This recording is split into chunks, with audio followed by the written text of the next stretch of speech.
काटेवाडीच्या अंगणी धावणार मेंढ्या रिंगणी. जगद्गुरू संत तुकाराम महाराज यांच्या पालखी सोहळ्याचं पहिलं रिंगण जे आहे ते आज पार पडतंय आणि या रिंगणाचं वैशिष्ट्य म्हणजे हे मेंढ्यांचं रिंगण आहे.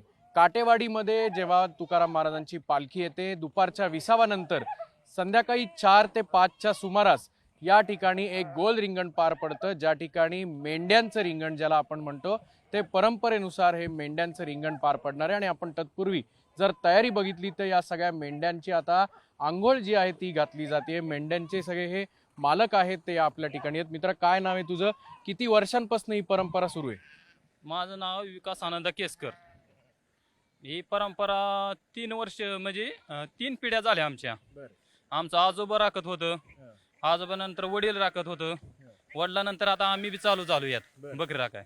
कसा उत्साह असतो आणि परंपरा काय नेमकी? आपण आता तुम्ही आंघोळ घालताय, सुरू कशी झाली परंपरा आणि एकंदरीत काय काय करतो आपण?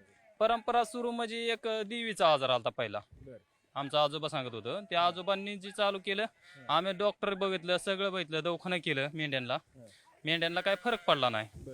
जेव्हा पालखी महाराजांची आली तेव्हा रिंगण मारलं, तेव्हा आमच्या मेंढ्यांचा आजार गेला. त्या दिवसापासून आमची परंपरा चालू झाली.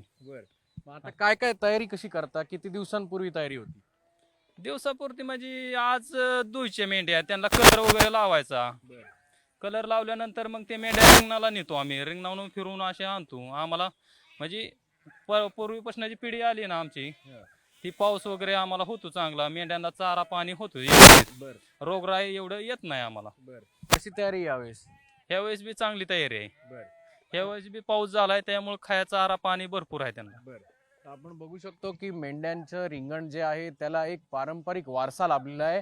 डोळ्यांचे पारणं फेडणारा हा सगळा सोहळा असतो आणि याचं कारण सुद्धा आपल्याला या मेंढ्या मालकांनी सांगितलेलं आहे. त्यामुळे दुपारी 4 वाजता मेंढ्यांचा रिंगण सोहळा पाहण्यासाठी भाविकांसह वारकऱ्यांची मोठी गर्दी होणार हे मात्र नक्कीच. कॅमेरामन आदर्श कटकेसह अक्षय बडवे, साम टीव्ही न्यूज, बारामती. आता isakal.com आहे देशातील नंबर 1 ची मराठी न्यूज वेबसाईट. प्रत्येक अपडेटसाठी isakal.com ला नक्की भेट द्या.